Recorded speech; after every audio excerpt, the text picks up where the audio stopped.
do him any favours, especially when Graham Horn was playing with basically a rhino's horn out of one side of his face. Yeah, not sure what was going on there. That was one of the biggest shiners I've ever seen. Quite something, wasn't it? He took a hit. His depth perception will have been impacted by that. Certainly his peripheral vision. He would have always thought someone was coming because he all he would have seen is this thing. Kept him on his toes there. But I would say that on the balance of what I saw, that St Helens were probably valued for the result. Yeah, you were always...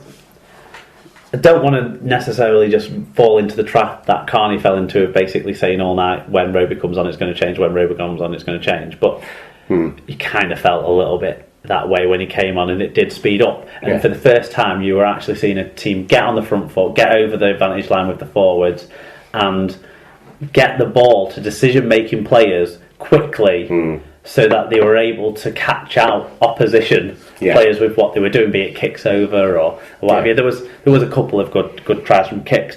And this was something that the game kind of, that's the talking, not the talking point, but the tagline to this game was that no team had a first choice. No, there wasn't a hooker in sight, really, was there, until Roby came back in and made his appearance. Because Hull KR are also down Debza and Sean Lunt. So exactly, yeah. I mean, Hull KR, let's not forget though, were big up at half time. Was it 16 points to 4 or 6? Yeah, no, they were value for. They played well. There was in terms of, they were dogged. They defended a lot better than you'd sort of expect in that first half. They defended a lot better than you'd expect them to, but I don't think they had that many questions to answer. Yeah, that's the thing that this Saints team didn't. They were uninspiring. If I'm completely honest, both teams are really, aren't they? Yeah, but Hull KR you can understand. Saints had they could have picked their 6 and 7 squad numbers. They could have picked the young halfback that they signed from Salford. They could have started with their genuine hooker. They could have had a lot better players in their pivot positions, and they brought McDonald back, which is a more influential attacking player. You have to say, in terms of getting into the line, distributing the ball, being a run past threat than compared to Jack Owens has been. Yeah. So they should have been better attacking. And yet failed to be. That's the way I'd sum it up. Yeah. I just find it tough to get as enthusiastic as I was about the game in Hull on Thursday night. I just find it tough to get enthusiastic about this. It wasn't the greatest spectacle. Tommy Mack had his try and his try assist, the pat down for Atalaya Vea.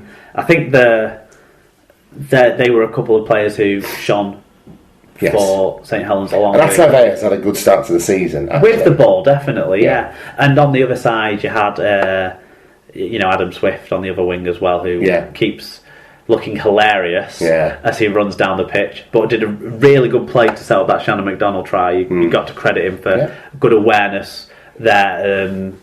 Someone who's normally used to just running past people, when he didn't manage that, he had a good thought pattern to get the ball away and make sure the Thales were going to score under the post, and happy days. The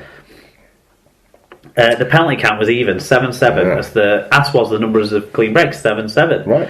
The meters would suggest there were bigger Saints victory than the final margin. It was 445 metres more than the Robins at 0.6 metres per carry average per game. So the Robins actually made less than 1,000 metres, which you would normally associate with a big shellacking. So to only lose by 9 points in the end, not that bad. The big uptick for the Robins was defence, 94% tackle success, compared to Saints only having 88%. 14 errors to 9 was an issue for the Rovers, contributed heavily to the Saints having more ball, particularly in that second half when they kept getting a roll on. The other I think what's going to happen with poaching now, sort of taking temporary charge, is that he'll try and do what he can to shore them up defensively, so work on them completing tackles and what have you. And once they're a bit more confident in that, then he'll look to eliminate more of the errors. You can't really do anything unless you're defending and tackling well. So I think if he gets a crack at the whip, then that'll be the way it goes. And if you're a KR fan, you're going to look to see that level of tackle success maintained, and then a decreasing number of errors sort of following on from that, rather than looking for everything to just be fixed overnight. Exactly, yeah. Individually, Atalaya Vea, we've already mentioned, a try and 126 metres. Adam Swift with a try assist, 5 tackle was 166 metres. Luke Walsh with 2 try assists and a 40-20 that will have been forgotten, I suppose, in the way the game panned out. Kyle Amor, he had a good effort, 138 metres.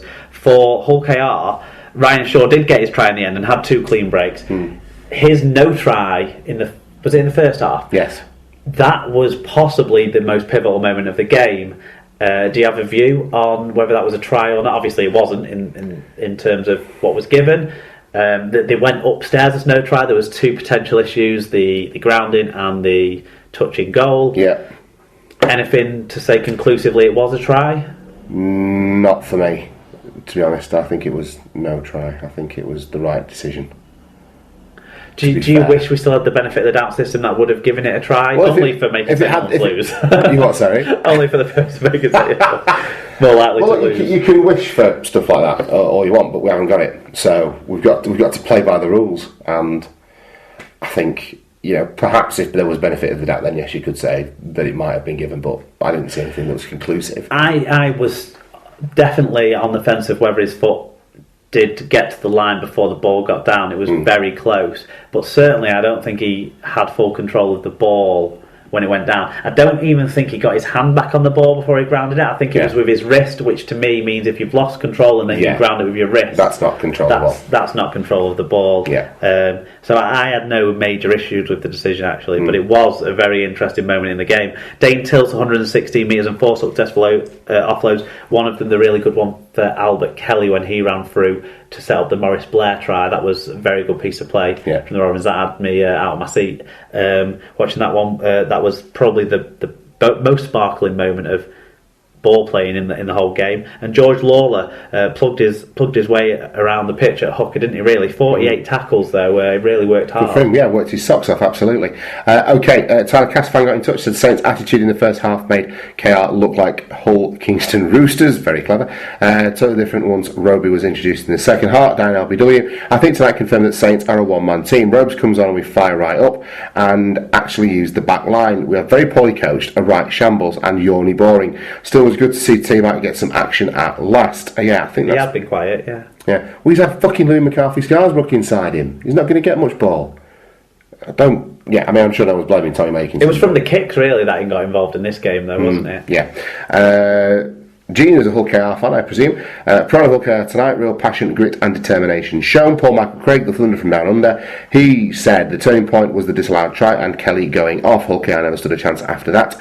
And by the way, it was a try all day. There you go. Use different people. Absolutely. Paul Ludo Lewis, 2 poor teams play 1 poor match. Disappointing to follow up to 2 girls, 1 cup. But just as disturbing to watch. That is disturbing indeed. Aidan, you know what 2 girls, 1 cup is, don't you? I'm aware of its existence. You've heard of it, okay.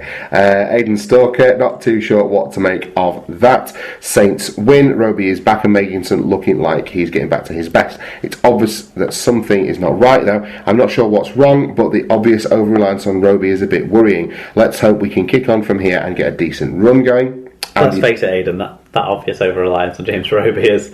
Done you okay? You got a grand final out of it, out of it. Yeah, he is. That's it. And it's unlikely that such a skilled hooker as a player is then as a coach going to stop relying on one of Super League's best hookers. The best hooker in Super League ever. History. Period. Exactly. Is outstanding. Yes, I didn't want to use too much hyperbole. But... No, I'm willing to use it for James Roby. Not the rest of the fucking stains, but... Okay, fair enough. So out of the window goes fair and balanced. To Andy Barker. Thank you. Dull game with Saints doing just enough for the win. Hull KR looked devoid of ideas at time. Where is Campese? He's on his... He's in physio room again still. John Dyson... where he normally is. Yeah, he's where he lives. He's in the Terry Campese Memorial Suite. John Dyson, what the hell is going on? I thought this was Super League rugby. I wasn't expecting much from KR, but I've seen Helen's lost the tackle bags in a close season. Yet another lame display from them, and yet another poor game of rugby. Dave Sharp got in touch and said a lot better from Rovers. Big call on the no try. We just need to get some players back. Best game in Rovers shirt for Tills. Was always worried when Roby appeared. Green and Burns got the crowd going. Yellow cards is enough. Yeah, it wasn't the same. People have tried to compare it to Garbett, but Garbett got involved in a fight that wasn't his. This was them two having a fight. It was straight up. There wasn't any real proper good ones landed, I would say. Yeah. It was what it was. It was came out of a little bit of a... It's not the same as Mitch Garbutt. Okay, and final word on this one goes to Brian Davies. James Roby, what a player. Saints looked very ordinary against Hull KR until he arrived on the scene. Half an hour of him on the field and the game is won. He is to Saints what Kev Brown is to Widnes, except Roby does it against everyone. So, another game that night saw Warrington take on Wakefield down at the Halliwell Jones, and this one actually went as you might have expected. 34 points to 16 victory for the Wire, whose early season good form continues, and Wakefield were unable to back up their result against Hull KR with a win this time out. Yeah, far better than the performance at Wakefield last year, though. At Warrington for Wakefield last year. Over 10,500 on, and another spectacular light display. There was a tribute amongst that for the band that died in Sweden who were from Warrington. Oh, yes. Something Beach. Viola Beach. Viola Beach, that's the one. Okay. So that's nice to see, a bit of rugby league community spirit there. Absolutely. And yeah, I think it's much of what we've seen probably from both sides. Warrington, in flashes, from the tries I've seen. I mean, Sandow's chip over the top of Reed Gather was outstanding, and the two halfbacks, Gidley's going to be out against Salford because of a concussion. Right. But the two halfbacks, when they are playing, are looking great. Luckily for them, they have people like Ratchford to bring in, who played in the reserves at the weekend. So yeah, but Wakefield, they plugged away till the end. They scored the last try. They were, if they could have maybe kept a little bit of a tighter control around the half time, just before and just after, they would have had maybe even more of a say in this. It's certainly a more positive sign for them that they were able to stay in relatively close contact to a game that they lost 8-0 last year. Yeah, true. Did you see any of this at all? Nope, not a lick. Fair enough. It ended 6-3, although both sides had 9 breaks, which is, surprising. And a similar amount of ball. So, you'd say Wakefield maybe haven't done themselves justice. That's what we say. Wakey actually had a couple more sets with possession, and there was a similar error in penalty numbers. It was average gain and tackle success that showed to be the difference between the sides. 1.7 metres per carry and 5% tackle success better for the Wire. Wow. Those are dominant numbers. Yeah. They suggest at least a 3-score difference that they had on the scoreboard, maybe more. But Wakefield maybe had more chances than we've seen from the score on the board there. So maybe that's a positive at least. Yes. Chris Sandow, 2 tries, 1 try assist, 2 clean breaks. Ben Curry with 2 tries, 159 metres. Kurt Gidley with a try, 2 try assists and 2 clean breaks. Darryl Clark with 134 metres and 2 clean breaks. He is back in form this year, you have to say. Absolutely. Craig Hall with a try and 129 metres. He was a late call up to play fullback as Benjo and Bishop went out, I think, in the warm-up or the final run before the game. Tom Johnston had a big game as well, 160 metres with 2 clean breaks in there. Obviously wasn't able to finish anything off, but positive signs for the young lad to be making some metres after he's been getting a bit of a slagging from some of the weird Wakefield fans who seem to want to put off the best player they've got. Exactly. Elliot Wrench got in touch, said Super League was good tonight, a great win for the Wire, scrappy but deserved. Saints win and Kabaddi is on. He's put a few things together there. I shouldn't have included that. Okay, that's alright, but Pune did win the Pink Panthers, so he was right about that. Sam K. Rowlett, she got in touch.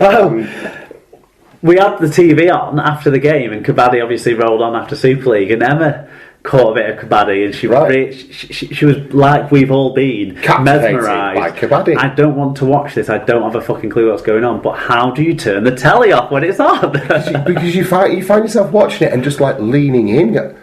What? I don't. And then that's it, you're in. Kabaddi's got its Kabaddi hooks into you. Sam K. Rowlett, she got in touch and said, good but unspectacular win by Wire, who always looked like they had a couple more gears to shift into if needed. Wakey never seemed to give up like in previous years. Ben Curry, brilliant again. Yeah, Ben Curry is quite the player. Okay, so into Saturday night then. And Leeds Rhinos will have been looking to recover from their defeats at the hands of the North Queensland Cowboys in the World Club Challenge with a victory and a smash and grab raid down at Perpignan, but it wasn't to be. They nearly managed to come back, but Catalan held on to win 32 points to 28. Mark, did you see much of this? Yeah, I watched the game, and whilst it wasn't necessarily pristine rugby. It was compelling viewing, wasn't it? it was entertaining in the fact that you didn't know